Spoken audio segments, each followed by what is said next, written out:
That Cooper Flag guy's turned out pretty good, I'd say. I think So he's going to be okay. I think he's keeping our city in check right now. So he's doing actually, good things for Great us. time to be a Mavericks fan. Yeah. I actually told him in the ACC tournament that year because I don't know if you remember, he had sprained his ankle, so he was out a game.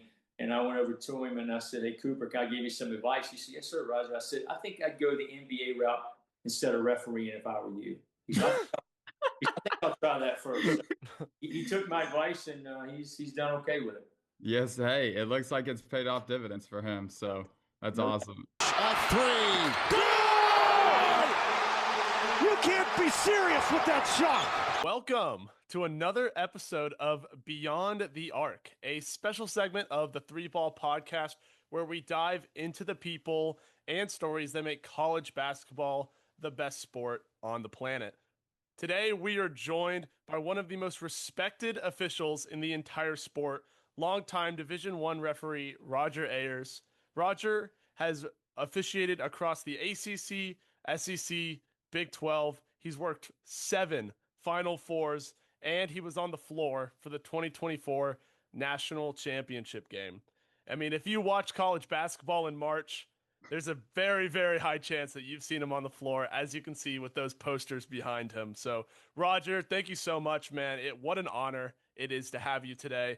Thank you for joining us. Yeah, super excited. You keep all those accolades about me. You keep talking. We can just let you do the podcast because nobody says a lot of good things about a referee. I don't doubt that. Yeah, trust me. That's the nicest thing anyone said to me now in probably 6 months. So I'm going to take. I knew I liked you guys already, but thanks. Let's go. Don't worry, we got you, Roger. It's just an honor to have you. So we had to do it right for introduction for sure. Well, Absolutely. That I heard you guys talk to 100 other referees, and I was the only one available tonight. So you got to 101. So I'm here to do this for you. So, but thanks again for the invite, and I look forward to this. Yes, sir, for sure. And before we get started, I'd just like to introduce to everyone listening of how I met Roger. So, like we said earlier, we all three go to SMU, and we were students and sitting in section 112, which is right on the sideline behind the scores table. And Miss Sarah, who works the referee locker room, she's been there all 5 years that I've been at SMU. I noticed that Mr. Ayers was working the game, and so I decided, well, I just started a college basketball podcast. I'm trying to grow it. What better way than get Mr. Ayers on the podcast? And so I walked up to Miss Sarah. Miss Sarah actually was like, you need to do me a favor. Go take a picture of President Bush. I got you. I said, okay. I walked out, took a picture of President Bush for her. And I said, I need you to do me a favor. I said, Mr. Ayers is one of the referees tonight. You know about my podcast. She said, hold on, let me try something. Hands me a sticky note. And I write my name, my school email address, who I am. And I handed it to him. And then he came back for the Miami game a couple weeks later, and I got to meet him and introduce him to the people on the podcast. And I was like, this is who we are. And I would love to have you on. And I'm so glad it worked. So that's how I met Roger. And so I just wanted to share that story before we jump into the questions. And now the first question I would like to ask you, Roger, is I would love to know a story of why or how you became a college basketball official specifically. And then for game days, when you get assigned a game, how do crews get assigned throughout the season? And are you constantly working with different officials or the same officials? How does that go about throughout the year? Okay, I'll start with the first part. I got into officiating because I was crazy. I was like, well, what am I thinking? Because I hated refs, I was like that. But I said, I know I can do what they do. I had no idea the training and all the things that goes in. When fans go to a game, they're there to see the two teams, the coaches, the entertainment. It's a production. They're not there to see the refs. And if we can do a game and no one says talking about the officials on ESPN the next morning, that's a good day for us. But I got into it just as a part-time thing, just to make some extra cash. I started out making $10 a game, doing some rec ball games. And then I fell in love with it. So I was like, I want to do high school basketball. So I called the Virginia High School League. I live in Roanoke, Virginia. And they said, well, how long have you been refereeing? And I said, about 2 weeks. And they go, look, you can't just come in and do high school basketball after 2 weeks. Go ahead and finish out this summer doing the rec ball, the AAU stuff. And then next fall, call us and we'll get you into doing some low-level high school, middle school. And I was like, I'll do it. So on weekends for that first summer, I was working 10 games on Saturday, 10 games on Sundays. People would turn their games back, and I'm like, I'll take them. During the week, I was like, I'll do them. Because I was just eating up with I love the thrill of that, and I sucked at it. And if you ask a lot of coaches, I still suck. But what happened was, and fans, but what happened was I started talking to guys about, well, they have these tryout camps for college basketball at the D3 level. So there's a great Division III league here in Virginia. So I went to their camp, and the first thing the guy said to me was, "You're too fat. You have a mustache. You're never going to make it." And I was 225 pounds. I was heavy. I had a mustache because back home in Roanoke during high school, they were just happy to have an official. So I came back home, lost 45 pounds, went back the next year. And he said, when I walked into the camp, he said, "I'm hiring you today." And I said, "Well, sir, I haven't reffed a game." He said, "Anyone that went back home and spent a year, refereeing, high school and rec ball, but you lost 45 pounds, that shows you're into this and you're what we're looking for." So started doing small Division III and then Division II, and then they have Division I tryout camps like for the Atlantic Coast Conference. So I tried out there and then got hired in 1998 in the Atlantic Coast Conference. But in 1995, I've been 30 years Division I now, because in 1995, the ACC umbrella, they had the Big South and the Colonial Conference, which is now the Coastal. So I started out in the Big South, and then when I got hired in 1998, it was still a lot of small college. You just don't get hired in the ACC like in 2026 and go work SMU Duke, here in a few months. That just doesn't happen. You got to work smaller level games and kind of build your brand. Because there's so many great officials out there, and to survive 30 years, that's a lot of hair gel I've had to buy and use over 30 years. But you have to love what you do. You have to love to travel. And then I think the second part of your question was, how do we get our schedule? That's actually very tough because you have to take a primary league. So me, for example, as of today, the Atlantic Coast Conference in their office has a blank calendar for Roger Ayers for the 2026-27 season. They can send me anywhere they want, any game they want first. Usually by Labor Day or a little after Labor Day, they will email me and say, "Roger, we're done with your schedule." They don't tell me where I'm going, but they'll say, "Here are the dates that you need to close. These are dates you have games that you cannot go work anywhere else." So what I do then is you have to rank them in tiers. So the next league for me is the Big East. Only loyalty.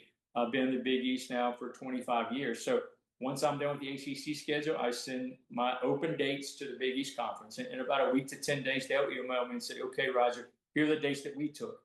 And then I go to the Big 12 Conference and they take. And so then it just trickles down to the other leagues. But it's a long process. And fortunately, they're trying to do a better job of keeping us, at least close. Like if I go to SMU, maybe I'll stay in Texas and work Baylor or Texas Tech or and then if I go now, Cal and Stanford in the Atlantic Coast Conference, which still sounds weird to me to say they're in the Atlantic Coast Conference, being in the West. It is weird.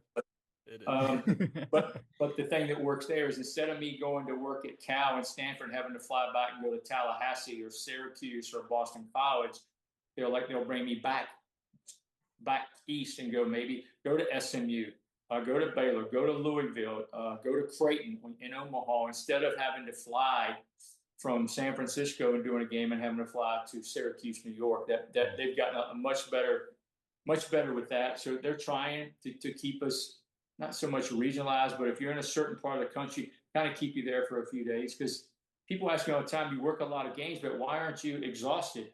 And I tell people the top Division I refs, these guys that I work with, they're the best of the best, but it's a 5-month season. Let's just say that's 150 days. Where you're going to have, basically, you work 2 hours a night. How many other people that are going to watch this podcast say, "Well, I have 7 months of vacation"? You guys just graduate SMU, and you go out and put your application in and say, "Well, I only want to work 5 months, and I want 7 months of vacation to just sit around and do podcasts." They're going to say, next, they're going to hire someone else. So, we get a lot of rest. We travel first, but they take extremely good care of us.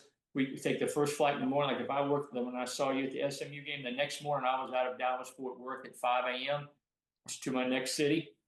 I was at the hotel in the next city at around 9 a.m. So I had breakfast. I meet with the crew. We discuss that night's game, and then I take a long nap. Very few people can go to work and say, "Well, I took a 4-hour nap today," and then go work 2 hours, and then you're done. So this thing of people saying, "Well, you guys work too much and you got to be exhausted." I feel for the people who travel 12 months a year and 50 some weeks a year, and they're salespeople and traveling day after day, and they don't fly into a city and have a nice breakfast and take a 4-hour nap. They go to the city and they have to sell. They're trying to make money for their families back home. So but it's taken a long time to get to this level. This is year 30 for me. I'm not sure how much longer I'll do it.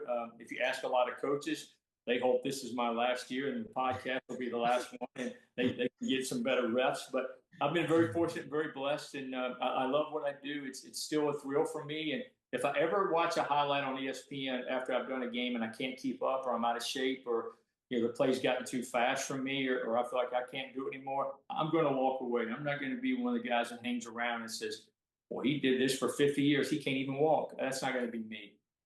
The game's been too good to me. The players and coaches, they deserve, the best officials they can get. And I hope people, when they listen to this podcast, understand how hard officiating is. Like you guys, you were courtside. You got to see, like I've taken friends to games and they go, I had no idea how big they are, how fast they are, what goes on during a game and how you're interacting with players, your coaches, your partner, the media.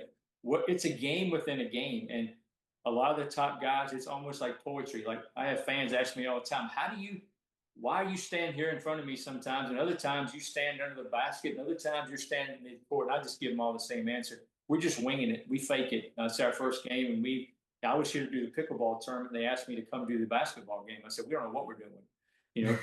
They have no idea what how it works. It's almost like when I watch games on TV, you don't even notice the refs because it is poetry. Like we know when to switch, we know when to rotate, we know when to do certain things, and it's kind of like a magician. Like, how did he get there?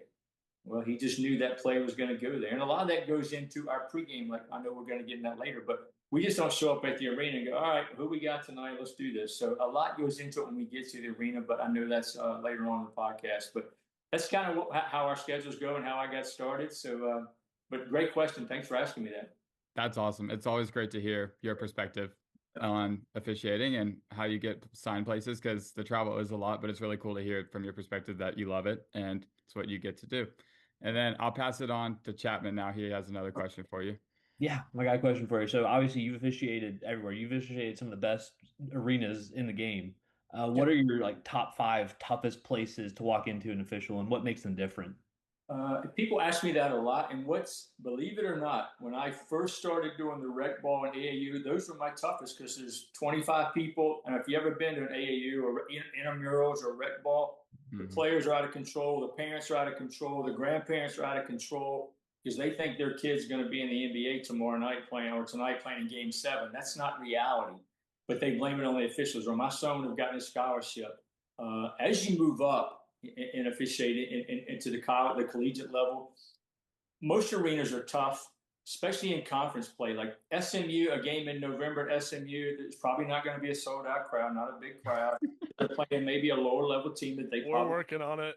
Okay. Keep working on it. But now, as you mentioned earlier before we got started, North Carolina came in this year. Duke, when marquee teams come in, that arena, it sells out. Everybody wants to see SMU play, for example, but they also want to see Duke and these players that are going to go to the NBA, and they want to see North Carolina, their national brand. So that's when the games amp up. Conference games for me in the arenas, it's a whole different animal. Early in November and December. In November, what are most fans, college, everybody's thinking college football. College football kind of owns everything in November and December. But once the national championship happens in college football, everybody flips and goes, "Why didn't you realize they were playing college basketball now? What's SMU doing, or what's these teams doing?" That's when they start getting involved in basketball. So that's when the arenas start getting loud, and the abuse. It actually, I take it every night. I remember a veteran ref told me a long time ago. We walked down the court and we went out in warm-ups, and they were cussing him out. They were I won't tell you his name because he's retired now, but they were cussing at him. They were screaming at him. And this is before the national anthem, before the game even started. I remember he walked down to me and he goes, "Roger, one day if you stick around, they're going to know your name." Well, unfortunately, 30 years later, places I go, when I walk out, they know my name. Like my daughter, she's in Boston now, but she travels with me some, and she'll go to games. She said, "Dad, these people hate you, and you haven't even made a call yet." And one night we had a game, and she walked out like 10 feet behind me. I said, "What are you doing?" She said, "I don't want anyone to know I'm with you. You go first. I'll meet you at the car." So it just comes to the territory, But all the arenas, when they're winning, they tend to love me a little bit more. When they're losing, I suck. So if the home team's winning, I get a few cheers. But a lot of nights, it's amazing. They they don't even know what I've called. They just hear a whistle and think it goes against them, so they lose their mind. So, but my favorite arena, I don't know if you're going to ask me, my number one, without a doubt, favorite place to work a college basketball game is Madison Square Garden.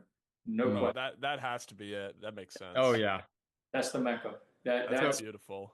When you walk in there and they announce, "Welcome to the world's most famous arena," you feel like you've arrived. Now, I use good hair gel that night. Like tonight, I've got this stuff I got at Walgreens or CVS. When I'm in the Garden, I got the Paul Mitchell. I got the NIL cream. I'm using that. yeah. It's the real deal. It's just something about walking out there in front of all those people and just the vibe. And it's New York City, and no matter what time of year it is, it's a happening. It's a game, and usually the bigger games are played at Madison Square Garden, so you feel like you've arrived. And then they start cussing you out and screaming at you and drinking beer, and you just say, "Okay, it's another game." But that's by far my number one. No question. That's awesome. That's awesome. Yeah, I can definitely see MSG as it's always described as a one of one. You have to go for a basketball game. Yeah, that's the Big East tournament there. Yeah, gotta be on the bucket list. I've worked the Big East tournament there, and I was so excited that when they called me, I said yes. But I forgot I'm ACC, so I had to call the ACC first and said, "Hey, I've been invited to the Big East tournament. Can I go work 2 days there?"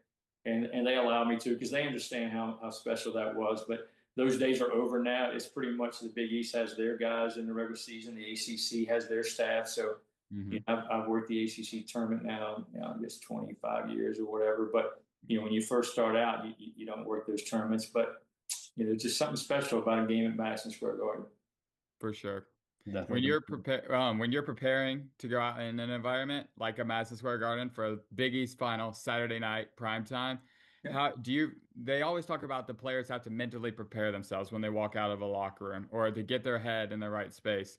For you as an official, what is your routine to make sure that your head's in the right space and to make sure that you're mentally prepared so that when you hear a crowd, you can lock in on your craft and know what's at hand on the floor? Well, usually I hide in the locker room, bolt the door, and hope nobody can get in there. And I say I'm locked in. I can't do the game tonight. But actually, we arrive at drag you out. Usually they do. Coaches try to drag you in, but usually it's about an hour and a half before the game that what the public doesn't see. We get to the arena, and what we do in that hour and a half is we start getting mentally prepared on the game at hand, regardless whatever game is, whether it's Madison Square Garden or SMU, Miami game, whatever. Everything is the same for the crew. We meet and we go over the coaches, the players, just like the players and coaches. They just don't walk out on the floor that night and go, "Wow, that guy's a pretty good player. We didn't know about him." They know.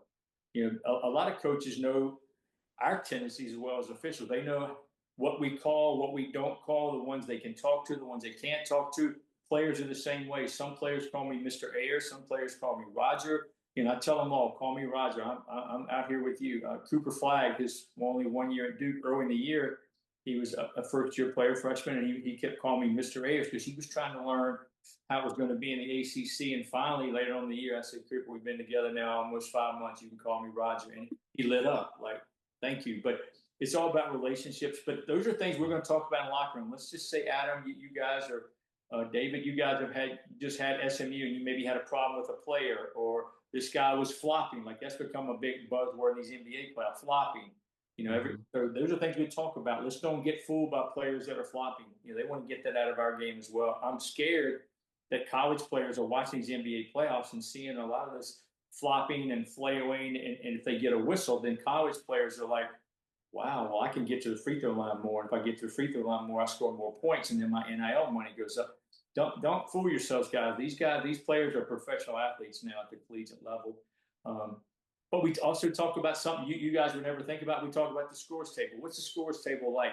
Is it a new shot clock operator? Is the person on the book, is that person, are we familiar with? Because that's what we always ask when we get there. Is the table crew the same? Instant replay, is that person on replay? Is it the same person? Have you had this coach recently? If you did, how did it go? If you come in and say, "Well, I threw him out in the first half," that's something we need to know, saying, "Okay, well, he might be on a little bit of an edge tonight. Let's kind of listen, maybe give him an ear, talk to him a little bit, over communicate." I tell my crews all the time, we're going to come in with a clean slate. If I've thrown a coach out 3 weeks ago and I have him tonight, I don't even mention it. I go in the game thinking it's a clean slate, it's a clean game, and I'm going to treat it as such. And people would never believe that. I've had coaches say, "Roger, I want to apologize for what happened 3 weeks ago." And I go, "What, did I have a hair out of place? Was there something wrong when you watched the tape?" and they go, no, the technical foul, I shouldn't have come. And I said, Coach, I don't even know what you're talking about, because I have to work that 40 minutes. But a lot goes on before you guys just see us walk out on the floor and think, well, they've been sitting in the locker room a lot. No, we discuss things. So we're prepared just as the teams are.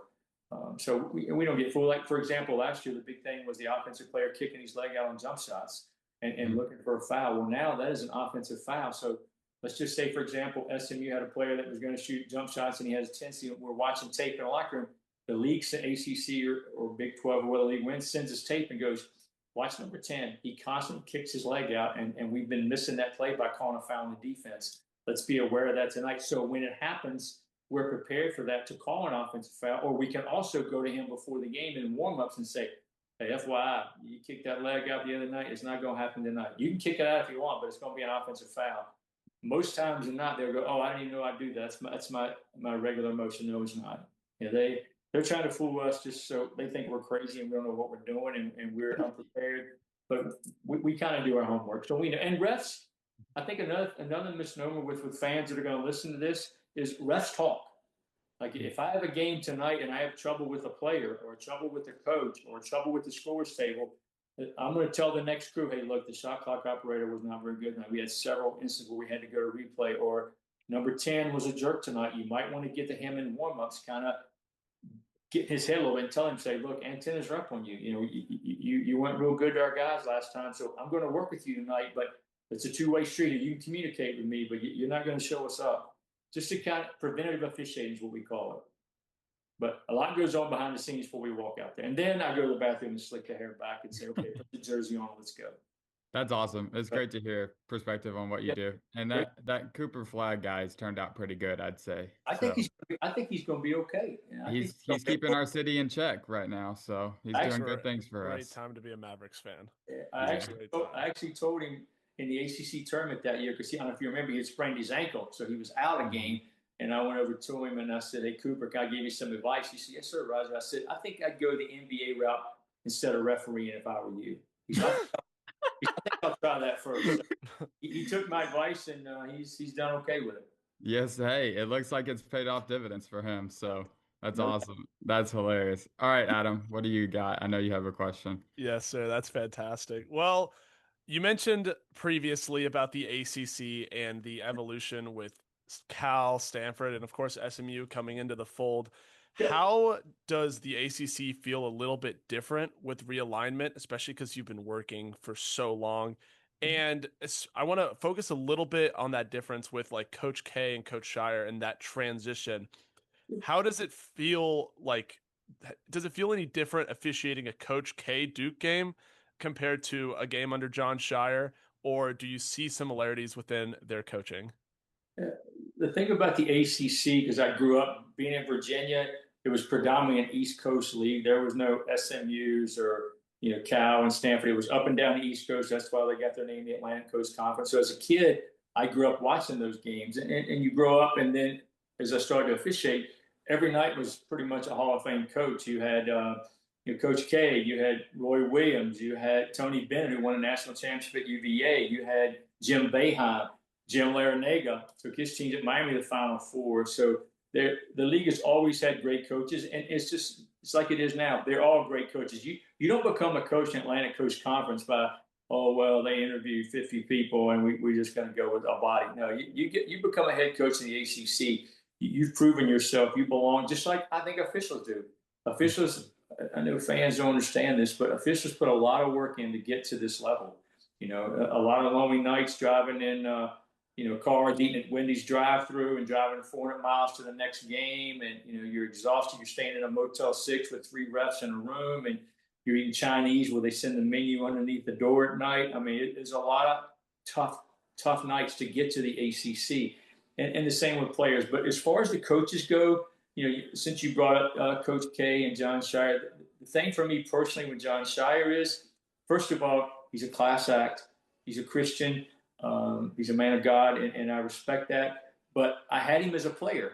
So I had a relationship with him when he played. Great player. And the reason I really liked him is because he never complained to me. I was like, okay, John, I like you. You just play. You don't get upset.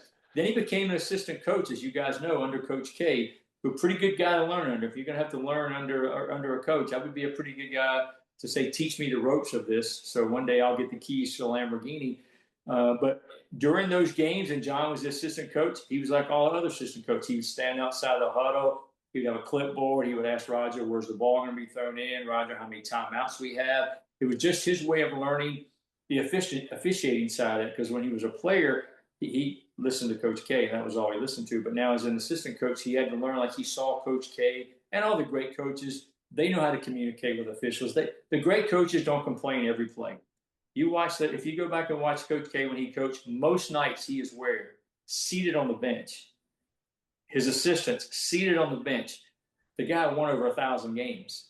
I did the game when he won 1,000. So the guy knows how to coach. And these guys that run up and down the sidelines, complain every play, I want to tell them, guys, go back and watch the great coaches. Those guys know how to coach. They know how to get the most out of their players. And they do it without embarrassing refs, embarrassing players. Some of the things now that I hear said to these players by the coaches, it's sickening. It's not good. And you guys that sit courtside, you've probably heard some of the language. And I always ask myself when I'm standing there, would I want my son to play for this coach? The other part of me is going, I'm glad he's not cussing at me right now. Let him deal with that player. Not coming. I'm gonna drink my Gatorade during this timeout. But those things bother me. But as far as Jon Scheyer and Coach K, Jon Scheyer's turned out to be an incredible coach. He's built his own legacy. He's going to get his own 1,000 wins. He is Duke basketball now. And I think if you ask Coach K, he would say, we Duke picked the right guy, and he's going to be a success story. If you had a son and you look down at your phone, it says Jon Scheyer wants to talk to you about having your son come to Duke, you're probably going to take the call. It's just that kind of relationships that you have with people like that. But there are a lot of great coaches. That's just one example. There are a lot of great coaches. In the ACC, I think we're lucky. This year there's going to be some new coaches, but over the past few years, there's been a trend of a lot of new coaches because, you say, well, Roger, why did someone retire so young? Like a Tony Bennett. He won a national championship, and a year or so later, he said, I've had enough. NIL changed everything. Jay Wright retired at 60. I'm 60. Jay Wright retired. He's like, I'm done. Roy Williams. NIL has changed all that, where now they spend almost as much time with donors and trying to raise money as they do X's and O's. These guys came up in the days when you coached basketball, but now it's like, well, if I yell at this kid tonight, he can leave me tomorrow and go play somewhere else. Or if I don't give him enough minutes tonight, his agents are going to tell him you can transfer to SMU maybe, or Cal or Stanford, and I got a guy that'll pay you more money and you'll play 40 minutes a game. And it could be all BS. But when people are unhappy, they see, they want to take the easy way out. And I know when I played sports and I would say, Dad, we got a new coach. I don't like him. He said, tough. You're going to play for him. What time's practice? I go right after school. He said, you get there as soon as classes are over. But today's society, sometimes now kids, and a lot of it's the parents, because they see it's a moneymaker for them. They get their kid and he makes it to a Power 5 school. They're thinking, well, how much money can we get out of our son? Remember, it's your kid. You should want what's best for your son, a great education. You're going to a great school. You get a degree at SMU like you guys did, you're set for life. That is so important. You don't have to worry about officiating. But if you want to ref, I'll take you in any night. So, but that's another. Sounds good. Hey, if we never get laid off, you know where we're coming, Mr. Ayers. And well, you're welcome to join. I'll take both of you every night. And when the coaches start yelling, I'll say, Coach, go get them. Go get them. So you yelled at me for years, but yeah, it's a great job, and I'm very blessed to get to do it. For sure. And you were talking about Duke and Carolina. Obviously, they're the mountaintop of the ACC and even the landscape of college basketball, depending on who you talk to. And you've been able to officiate 19 consecutive years of Duke versus Carolina in the regular season. And in one of your Final Four trips, you got to officiate Duke versus Carolina in the Final Four. Can you just tell me about the magnitude of that game, especially in the regular season? You do so many regular season games. You can probably feel the difference of the magnitude of that game in the regular season. And then how did it differ from the Final Four game? And could you walk me through that Final Four game from your perspective a little bit? Sure. It is a bucket list for any referee out there, whether they live in California or Seattle or Florida. If you're a ref and you work Division I and your supervisor calls and says you're going to go work Duke, Carolina, well, your antennas go up. The first time I got it, my boss called. I dropped the phone. He's like, "You're going to work Duke, Carolina." I went, "Well, I didn't know they had a JV game before the big game." He said, "No, you're going to work the big boy game." And The first time you walk out there, it's different. And the reason being because of the hype. Think about it. That game is usually on either a Wednesday or a Saturday night. The whole week, what does ESPN talk about? Duke, Carolina, game day. And every game that's on that week in college basketball shows commercials of the rivalry. Duke, Carolina, Saturday night. The game day crew is going to be there at 6 p.m., sold out. It's all the hype going into that. As officials, believe it or not, we don't buy into the hype. We have to, every game, we have rules and guidelines that we have to officiate the game by. And once the game starts, believe it or not, it's going to sound crazy. It's just another game. We can't get caught up in all the hoopla and the hype and all the cameras and all the media. And it's Dan Shulman and Jay Billis and the game day. All that is just, it's a game between two teams. And may the best team win. And for the crew, I've been fortunate enough for those years to work it. It's always a great crew. And I've been fortunate enough to have some newer guys who've gotten the opportunity, and they've always asked me, what's it like? And I say, it's kind of like a circus. You can't explain it until you get there and see it and be a part of that because the roar and everything, it's just a different game. But it's a funny thing. No matter anywhere in the country, when that game is on, most people, if you go by any bars, airports, that game is on television across the country. Everybody's watching it. Coaches are watching it. Fans are watching it. Everybody's watching that game. So, but once the game starts for the officials, we're like, you know what? We know we got to be good, but because more eyes are on it. But once the game starts, hey, let's go to work. The Final Four game, I'll give you a little history on that no one knows about. Coach K's last 3 losses, I had them. You go, what do you mean, Roger? Get me. Yeah, it's a history thing. I try to hide when Duke fans are around, but his last regular season game at Cameron Indoor Stadium, he was going to play North Carolina Saturday night. It's his last game in Cameron. He's playing North Carolina. Obviously, he's going to win. It's all the hype. It's Coach K. It's his final hurrah, and all his former players are there. And tickets were going for anywhere up to $10,000 for one. I know. There was a guy paid $1 million. He got 4 tickets. He got to sit behind the bench. He got to meet Coach K before the game. $1 million to go to that game. Crazy. But anyway, as we all know, if you do your history, I guess the ref screwed up because Coach K lost that night. North Carolina upsets him at home. So the following week is the Atlantic Coast Conference Tournament. Well, everybody knows Coach K's last tournament, his guys are going to go through a brick wall for him. He's going to get that trophy, ACC tournament championship on Saturday night. Well, the tournament starts and everything is going along. Duke's winning, Duke's easily, and things are going great. Well, on Friday night, Duke wins. So they're going to play Saturday night in the championship. So Coach K's going to the championship game. And the second game of the night was North Carolina, Virginia Tech. Well, everybody in the arena knew North Carolina's going to win. They're going to beat Virginia Tech. So it's going to be Duke, Carolina the next night. Well, I already knew I had the championship game. So I'm sitting there going, Virginia Tech's got a great team. Mike Young is a tremendous coach where everybody was saying it's going to be Duke, Carolina. I said, be careful. You never know. They got to play the game. Well, if you do your history, Virginia Tech upsets North Carolina. So in the championship game, it was Duke versus Virginia Tech. Well, everybody took a deep breath going, wow, we're not playing Carolina. Virginia Tech's just going to be happy to be there. Mike Young, they're just happy they got to the championship. So Duke will beat Virginia Tech by 20. Wrong. Coach K's last ACC championship game, I officiated. He lost. So now he's 0 for 2 with me his last year. So NCAA tournament starts. And I'm kind of keeping up with what's going on in the tournament. And then they pick the guys for the Final Four. By that time, when they select the Final Four guys, it's on Monday. I knew who the Final Four teams were going to, and all the hype was Coach K made it. Duke is going to play North Carolina. What are the odds of that? And the winner of that's going to go to the national championship. But what happened when they picked the officials, they picked 9 guys. 6 guys go in Saturday. 3 guys go in on Monday. So they're not there together. So when they told me, Roger, you'll be working Saturday, I knew there was no way they were going to put me on Duke, North Carolina. Because I had him so much, familiarity. They're like, you know what? Put him on somebody maybe he hasn't seen as much, and no way he'll do that. Well, we have lunch on that Saturday at 12 o'clock. They give us a nice lunch, and the NCAA committee says, okay, now we're going to give out the assignments. They said the first game tonight, Duke, North Carolina, the crew chief will be Roger Ayers. Well, I about dropped the fork. I went, gee, I just looked straight ahead going, oh, that's great. That's great. That's just great.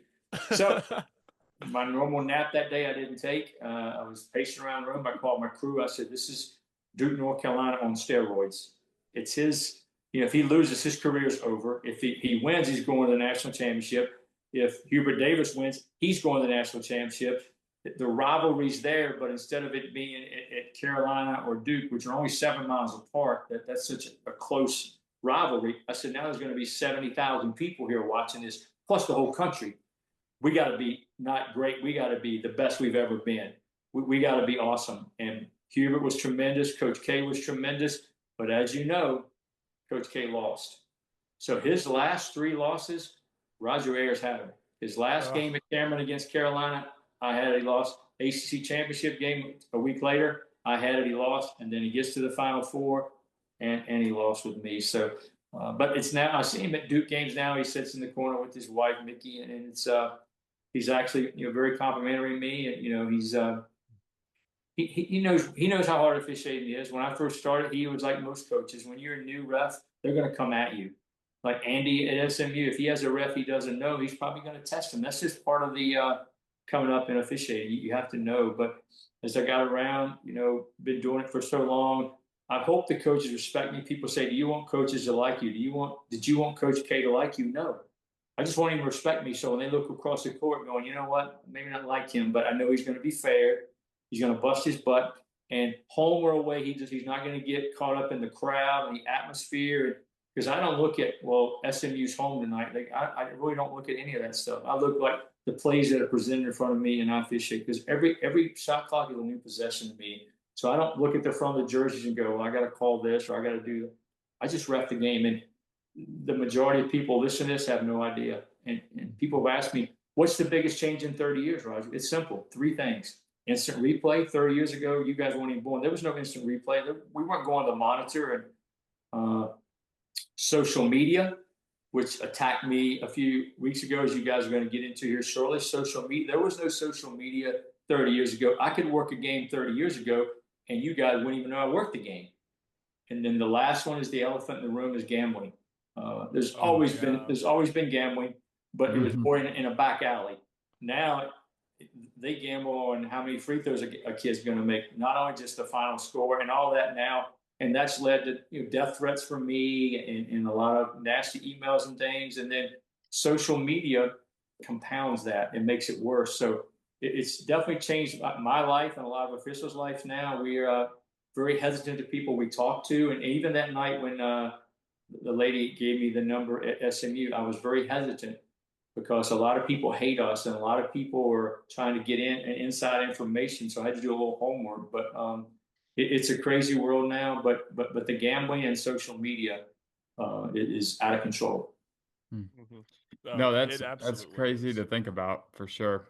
It makes sense, and I know you just mentioned this, but how social media can get into you.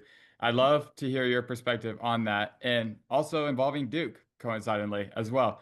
About a month ago now in the Elite Eight, Duke versus Connecticut. All-time classic, right? Braylon Mullen's shot will be heard for forever. And going into that, Duke was up about 20 in the first half and kind of collapsed, just like they did against Houston the previous year. And so that's a huge storyline as well. But I'd love to hear your moment as well as your moment with Coach Hurley and after the game explaining to him how that situation go down. From your perspective, I'd love to hear just about the game as it was an awesome game and also your moment with Coach Hurley after the game. Well, I can't thank you enough for bringing that up. I really appreciate you doing this. I thought we could end the podcast right there, but no. What's amazing about that game is that's a game I'll tell my grandkids one day about. Like Duke was up 19, basically had the game in hand, and then they have an inbounds pass. All they have to do is hold the ball because it's 10 seconds to go. They're up 1. UConn has to foul. I mean, I think they're up 2. UConn has to foul them. Well, the kid decides to make Boozer decides to make a pass. It gets deflected. If he completes the pass, as you saw in the play, Duke's got 2 players there. They're going to dunk it. The game's over. The pass gets deflected.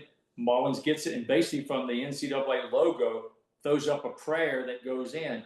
Than this guy. Get it into Boozer, back for Sarr, ahead, Boozer, that ball deflected and stolen by Mullins. Caravan, 2 seconds, Mullins tosses it up. Oh! It's good! We're point 3! UConn goes in front! Well, the whole world, the whole arena, everybody in there reacted to the ball going through the net. Me as a referee, I'm under the basket. I'm not even hearing all the noise. My eyes went 94 feet away to the other basket, saw that the clock had ran. Well, when that ball went through the net, the clock's supposed to stop under 59.9 seconds. So UConn's bench, I get it. All the players, all the coaches, it looked like the whole state of Connecticut ran on the floor because they thought the game was over. All 5 Duke players, if you go back and watch the clip, when the ball went in, all 5 white jerseys turn and walk towards their bench. They think the game is over. But I know it's not. So for my luck, I'm on the baseline. I'm the crew chief. I have to go to the scores table and fix that clock. Well, between me and the monitor is Danny Hurley. He's celebrating because he thinks he's won the game. I get all that. It is so loud. You cannot hear anything in there. It is just a roar. When that happens, I go to him and say, Coach Hurley, this is exactly what was said. Coach, the game is not over. Get your team off the floor. I have to fix the clock. He can't hear me. He's bending down to hear what I'm saying at that moment. He's a tall guy. He bends down. Social media took it as he headbutted me. Now, if he had touched my hair, I would have thrown him out. But he never touched the gel. But I knew nothing about that. I knew nothing about. They said he knew nothing. We get in the locker room as a crew. We're thinking, hey, we did a great job. It's a game, and our phones are blowing up with people saying, history game, like you said, a great game. It'll go down as one of the top 10 NCAA tournament games ever. It involved Duke, so that gives even more scrutiny to it. UConn wins. They're going back to the Final Four. Knew nothing about what was about to happen in my life. The next morning, Seth Greenberg calls me and says, and I'm thinking he's calling because before the season, Seth Greenberg would call me and say, hey, Roger, what are the rule changes this year? So I have to go on ESPN and talk about college basketball. So I'll send him the rule changes, and we discuss, what's the point of emphasis for us this year. So it wasn't rare for him to call me. I honestly thought when I saw his name that he was calling to say, wow, great game. You guys have got a chance to go to the Final Four later today. You'll get the call. The first thing he said was, Roger, I've got to go on the air here shortly. I'm looking at my phone. Okay, he said, I want to talk about the headbutt. And I go, what headbutt? I'm thinking 2 players headbutted each other and there was blood and we missed something. Or I said, what headbutt? He said, Danny Hurley headbutted you. I said, headbutted me? He goes, yes, it's all over social media, which I'm on no social media. I knew nothing about this storm that was coming. He said, it's all over. We're going to talk about breaking news on SportsCenter about Danny Hurley and if you should have called a technical foul at the end of the game. And I said, technical foul? He said, yeah, Roger, it's out there. So the only person in my life, I do no social media, is my daughter. So I text her and I said, Lakin, she said, Dad, let me call. She said, it's bad. She said, they're killing you right now. They're saying that he headbutted you and you should have called a technical foul. And I'm like, are you kidding me? But as you know, social media, it exploded. And once it started getting sent out of the world, the ACC called me and said, Roger, we have the 9 replays of that. There's an inch or so between your head and his forehead. He never touches you. And I said, he never touched me. But the NCAA, they have a tough job that day. The committee, they have to, that's the day, that Monday, they have to pick the 11 refs to go to the Final Four. And, they picked 11 great refs this year. I was super excited for them because it's hard. There's only so many spots. So I didn't get selected. Now, did I not get selected because of the Danny Hurley thing? I don't know. Did I not get selected because I wasn't good enough? I don't know. But if you'd have told me before last season, Roger, your last game this year is going to be Duke-UConn. UConn's going to win at the buzzer on one of the greatest shots in NCAA history, but that'll be your last game of the season. You want to take it. I think any ref in America would say Elite 8, the regional final. Yes, sir, I'll take it. So I have no bitterness. I was excited to be a part of a great game. And the Final Four, those guys did a tremendous job, and I was happy for all of them. They were the best of the best. So I watched, and I'm trying to learn some things from those guys. But obviously, I would like to go back. But as far as Danny Hurley goes, him and I are friends. And this year I have him, it's going to be like nothing ever happened. It's because nothing did happen. And people have since told me that he had to answer some questions that week about it. And he goes, Roger's one of the best. There was no contact there. And then Seth Greenberg went on the air and said he's the best ref in college basketball. So there were a lot of, from what I was told later on, about 90% of it was positive. 10% was the nuts out there that think they know more about officiating than I do. But I've had coaches over my career. I've been tripped. I've been hit accidentally when they're calling a play and they'll slap their hand, or I'll run by and I've gotten bumped. There's been contact. I know when there's contact, and it's always incidental. No, I've never had a coach come and physically put their hands on me or headbutt me or any of that stuff. But social media is looking for a story, and now it's like anything else in life. If social media gets a hold of, whether you're an actor, actress, athlete, or whatever, once they get it and it snowballs, people kind of want to just you kind of want to just get pushed aside. I didn't do any interviews. People were calling me, the Pat McAfee show, Dan Patrick, all these people wanted. I was like, no. This weekend should be about those 4 teams that are going to the Final Four, the 4 great coaches, the fans. This shouldn't be about Roger Ayers, whether he got headbutt or not. So I did no interviews. I didn't talk to anybody about this till last week. So you're the 3rd group that I talked to about that. But no, it was a story about nothing. The only thing that hurts me the most is if that interaction hurt my 2 guys that I worked with that night. They did a great job, and I hope that didn't affect them going to the Final Four. But at the end of the day, there's 11 spots, and the NCAA, they picked the best 11 this year, and I was happy for all of them. They're my buddies, they're my peers, and I was pulling for them. I was more nervous watching them than I would be if I was working. But yeah, I'm glad that interaction's over, and kind of wish he would have messed my hair up. I'd probably get some more publicity, but he never touched the hair. Coach Hurley might have, dude. You never know with him, and so that makes sense. And it's awesome, great to hear. And I also think a weird feeling you will be back in the Final Four, no doubt about 100%. that. No doubt about that. I'll go into next year, and but I treat every game. And people say, "Well, do you treat Final Four games different?" November 1st or November 2nd, I treat every game the same. I don't go out thinking, "Well, this is a Final Four game or this is a conference game." That way, I don't have to flip a switch. Every game to me is big because think about this: if SMU is playing Boston College, does SMU, you guys as fans at SMU, do you really care what Duke's doing that night or what Louisville is doing that night or what Carolina's doing? You care about SMU. And I tell my crew, this is the biggest game in the country tonight. They say, what's the biggest game you're going to work, Rod? I say, my next game. Because those players, coaches, they deserve that. They don't care about what I did last night or what I'm going to do tomorrow. That night, if it's 2 last place teams, I want them when I work the game go, now I see why Roger gets those bigger games. He treated our player and our team and our coaches like it was the big timer. So that's why he's had the success he has. And I tell younger refs coming up, treat everybody the same in life. It's whatever you do. And treat people the same, coaches, players, no matter what the record is. And you'll go a long way in this business. Yeah, that's awesome. I will say, you talk about every game, right? But I think Adam is going to ask you a question about a pretty big game that you did referee a couple of years ago. And I know every game is pretty similar, but this one is a pretty big game. So, Adam? Yeah, absolutely. Before we get into that, I just want to say, all the social media stuff. I mean, the fact, the echo chamberness of it.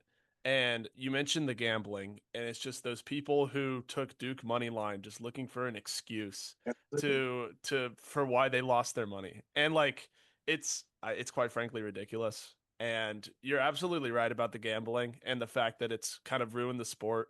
And ESPN has ESPN Bet and all of these things. So I'm glad that you pointed that out. And the fact that all of that stuff. But yeah, for the national championship. Oh yeah. When that ball goes up, the whole world's watching. You're used to the whole world watching at this point. Sure. But what is it like? Do you get caught up in the moment? It's hard not to be honest with you, because you can't go to a restaurant, you can't go to a Starbucks, you can't get on an airplane, you can't go anywhere for that week leading up to the national championship. The whole world, there's nobody's talking about Major League Baseball. Nobody's talking about NHL. Nobody's talking about NBA. The Lakers could be playing the Knicks. Nobody's even talking about it. For that week building up to the national championship, every television, every time at 6 p.m. when SportsCenter comes on, what's the lead story? We're going live for the Final Four, and today the players ate lasagna for lunch. We're going to talk to them how good the lasagna was. Tomorrow, it's like they're all trying to to get all these little tidbits, or this guy's got an ingrown toenail we saw him today, or it's just the players they're looking at any little edge they can get, all leading up to that. So it's hard to get away from it. The other thing is I'm so used to reffing almost every day. You're doing a game and you go to the next game and get prepared for that. For that week, I hadn't reffed in 8 days.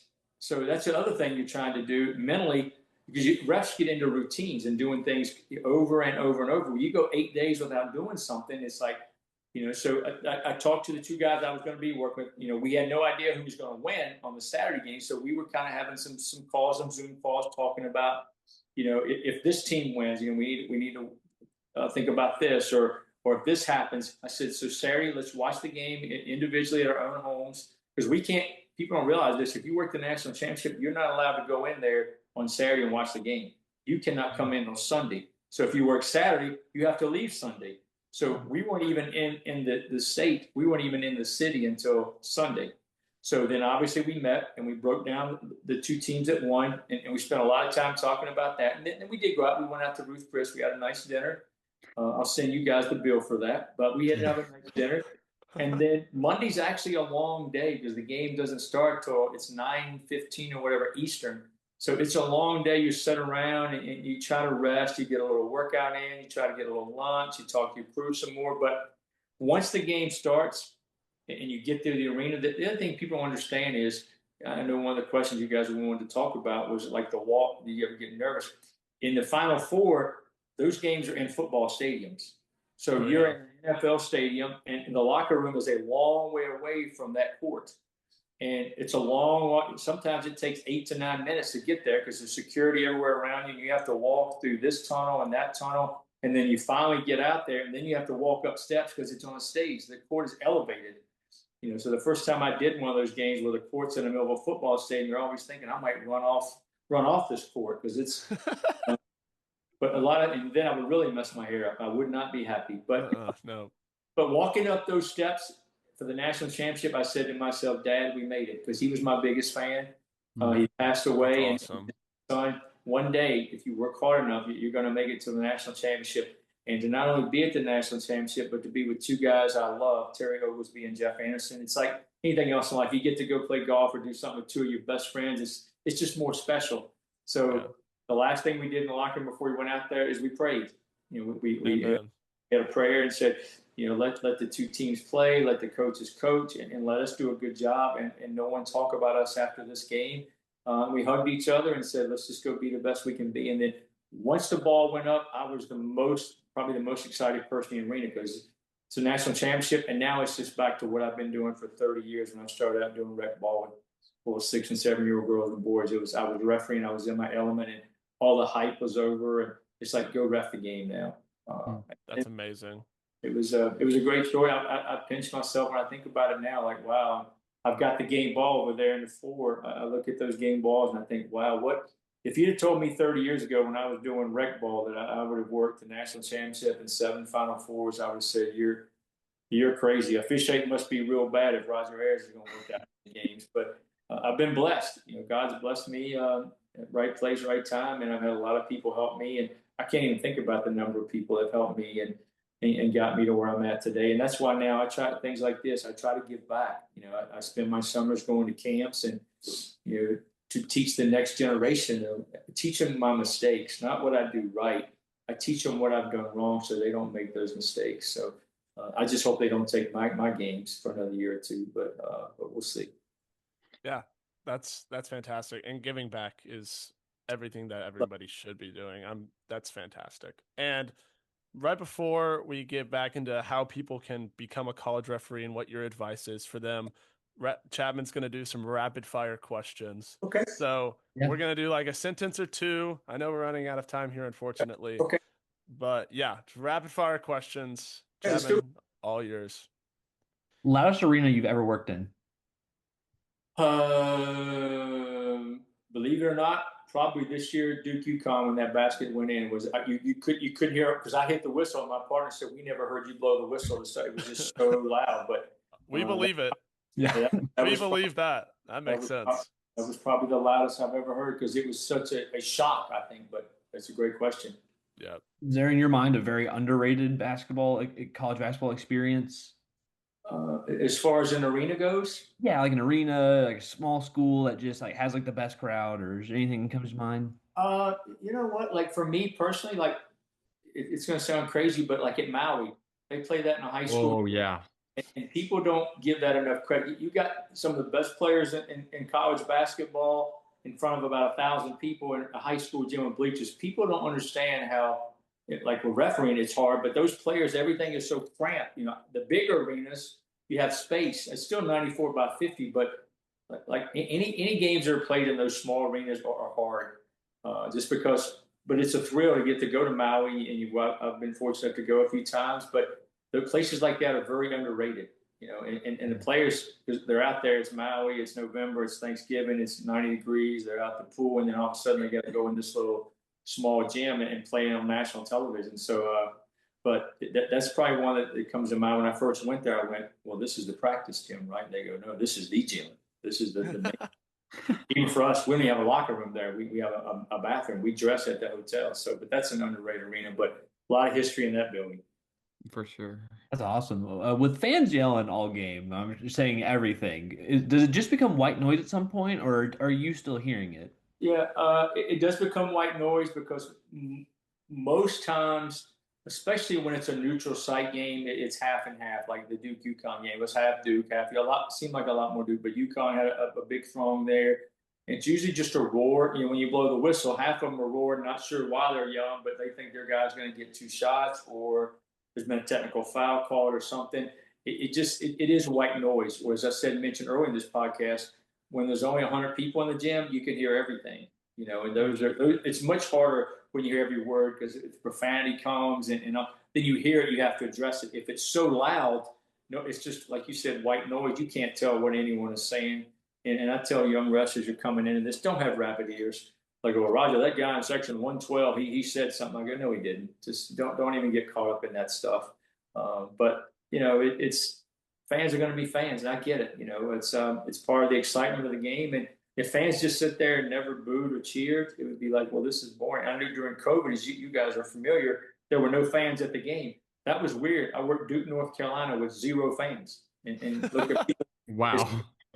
I kind of liked it, to be honest with you. It wasn't a bad gig. I was like, you know what, nobody. But it's just weird to be in an atmosphere like that. But I personally, I like the crowds. I kind of, not that I mess around, but I'll feed into it sometimes. You know, if they're giving me a hard time, like some of the things they'll say is, Roger, you're blind in one eye and can't see out the other, or Roger, your hair's out of place, or Roger, you suck. Or this year I did a game in Arizona, and there was a fan there who had a referee shirt on, and he had dark glass on. He had a walking stick like he was blind. And this is what I did on a timeout at Arizona.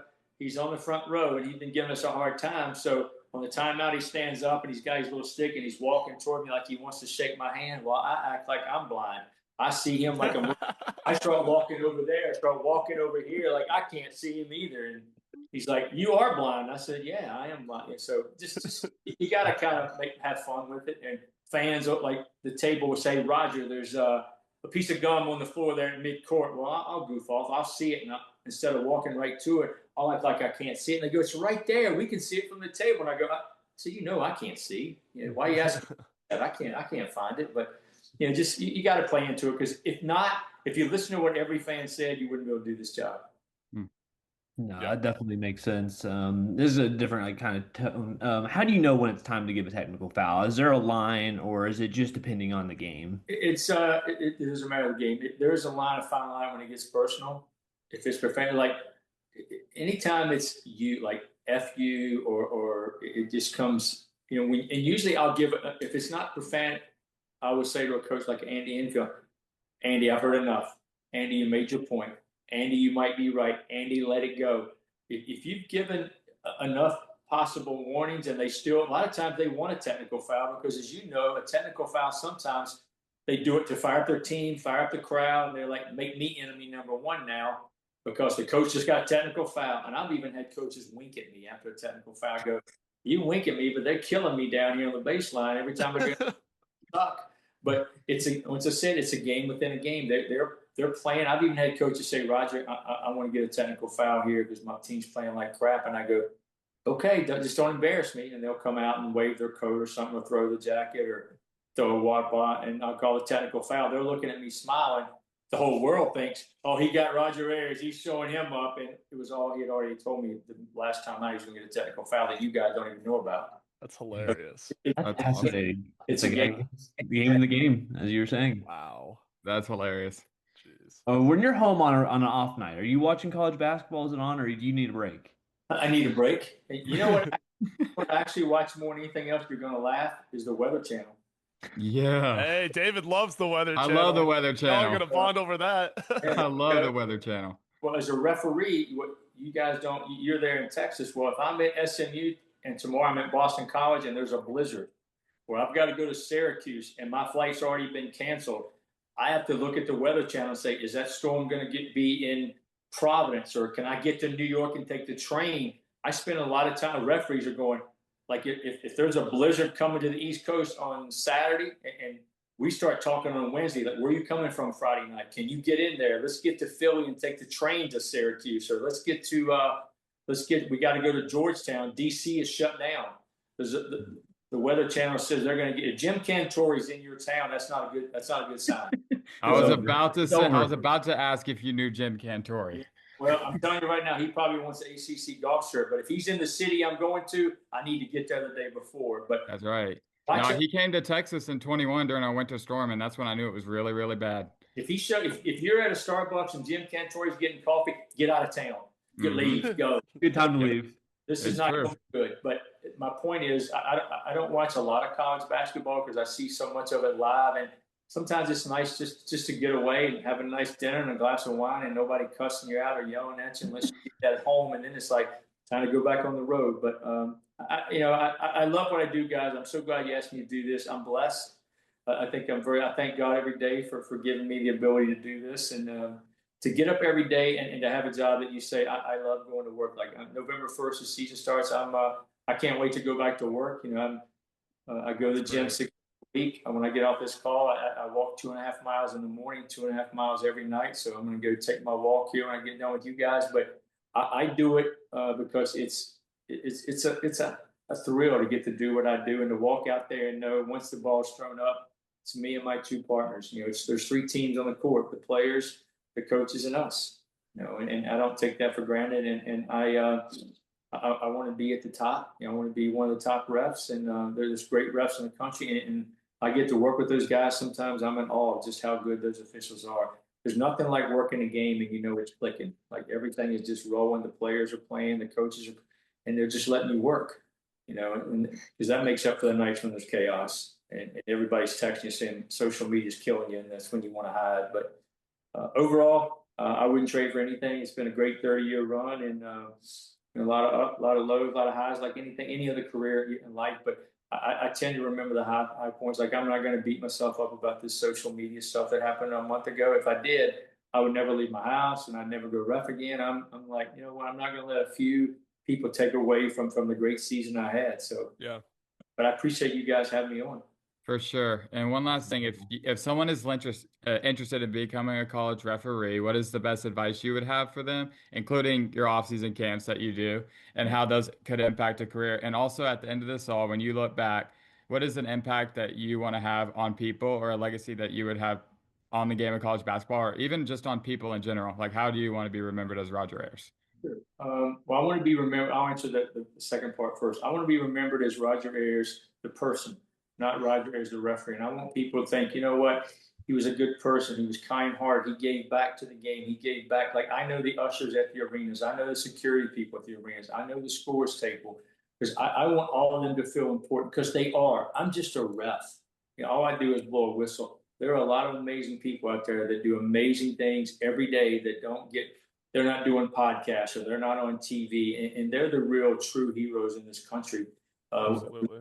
And I think sometimes we get that screwed up, or fans get so caught up in a sporting event, well, no matter what it is. And in reality, there's life, and I want to be remembered as a guy. If you needed something, you could call him up. Like when you asked me to do this, I was like, let's do it, and when people say, Roger, can you do this for me? Or I'm like, if I can, I always say yes. And as far as someone wanting to get into officiating, I would tell them, I would definitely do basketball, football, because I thought about football, and then they told me I had to wear a hat, and I'm not messing my hair up. So I'll try the basketball route. But basketball, there are so many opportunities out there for someone listening to this, because if you look at a newspaper or ESPN or something on a Saturday, there are hundreds of college basketball games. Division I, Division II, Division III, JUCO, small college. Every one of those needs 3 refs.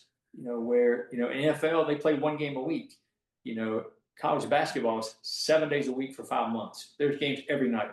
Saturday, you can't keep the game start at noon and go till midnight. I mean, there's so many opportunities, and they're constantly looking for new refs. The next generation, like there's camps all summer, there's camps this weekend. They're looking for the next official. So if you have that drive and that passion, and you really want to do something that makes you part of the game, don't get into it for the money. Get into it for making a difference and doing something you love. And start out the rec ball and AAU and high school level, and then if you really enjoy it, maybe get into the college ranks or the NBA. I mean, there's so many opportunities for officials. And anybody listening to this podcast, if you call your local area, your local association, and say, I'm interested in refereeing, they can't get your information quick enough because they can't find officials. Like I live in Roanoke, Virginia now, and there's 50-some schools that this assigner assigned. He goes, Roger, there are some schools I have to say, can you move your game to the next night? Because I got 40 games, like that's 120 refs just varsity. Well, now I got to put 2 on the JV game. So if you're interested in refereeing, the sky's the limit for you. A lot more opportunities out there than what I had coming up. And maybe I'll be watching you on TV one day, and you'll be doing a podcast. I'll say I was on that podcast when you got big time. But it's a great gig, and God's blessed me, and I'm very appreciative of it. Yeah.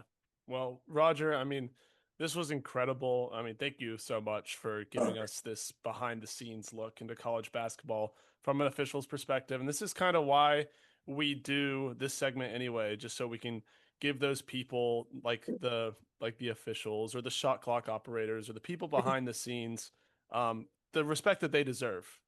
So super glad that you decided to hop on with us. We truly appreciate your time and everything you've done and will continue doing for the game.